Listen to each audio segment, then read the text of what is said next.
पार्वती जी, जो कि शिव जी की पत्नी थी, एक बार अकेली थी। शिव जी ध्यान कर रहे थे।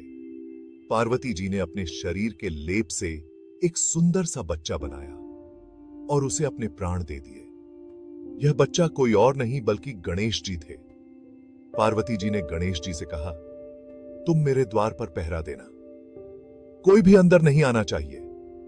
गणेश जी ने अपनी मां की आज्ञा मानने का वादा किया। गणेश जी, जो कि बहुत छोटे और मासूम थे, द्वार पर पहरा देने लगे। वे अपनी मां के लिए बहुत समर्पित थे। उनके पास शिव जी के त्रिशूल जैसा कोई हथियार नहीं था। भी इनके पीती पत्नी से अपनी मां के लिए बहुत प्यार और समर्पण था। और रहा थी ही तभी वहां भगवान शिव आ गए। वे बहुत दिनों बाद ध्यान से उठे थे। पार्वती जी से मिलने के लिए बेकरार वे अपने घर की ओर चल दिए, पर द्वार पर गणेश जी खड़े थे। उन्होंने शिव जी को अंदर जाने से रोक दिया। शिव जी क्रोधित हो गए। उन्होंने कहा, मैं इस घर का स्वामी हूं।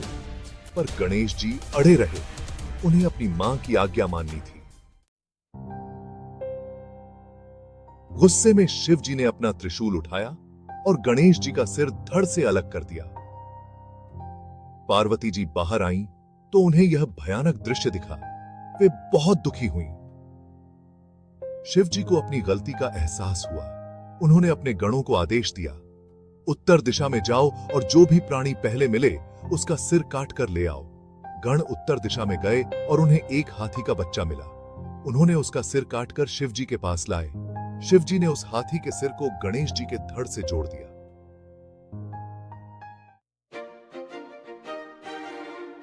गणेश जी को फिर से जीवित देखकर सभी देवता खुश हुए।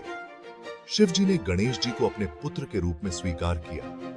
एक बार शिव जी ने अपने पुत्रों गणेश और कार्तिकेय को एक चुनौती दी। जो भी तीनों लोकों की परिक्रमा पहले पूरी करके आएगा, उसे जीत का आशीर्वाद मिलेगा। कार्तिकेय जी अपने वाहन मयूर पर बैठकर तेजी से निकल पड़े। गणेश जी ने अपने माता पिता की परिक्रमा की। उन्होंने कहा, माता पिता ही मेरे लिए तीनों लोक हैं। शिव जी ने गणेश जी की बुद्धि की प्रशंसा की और उन्हें जीत का आशीर्वाद दिया। गणेश जी को विघ्नहर्ता कहा जाता है। वे अपने भक्तों के जीवन से सभी बाधाओं को दूर करते हैं।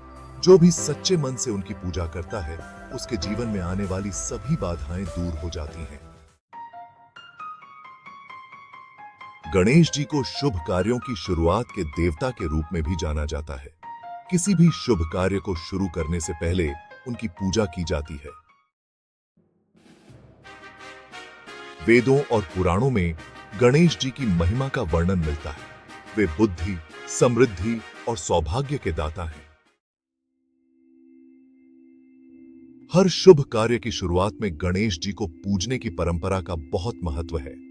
ऐसा माना जाता है कि उनकी पूजा करने से कार्य बिना किसी रुकावट के पूरे होते हैं। गणेश जी की पूजा भारत में ही नहीं बल्कि पूरी दुनिया में की जाती है। वे प्रेम, समृद्धि और सफलता के प्रतीक हैं।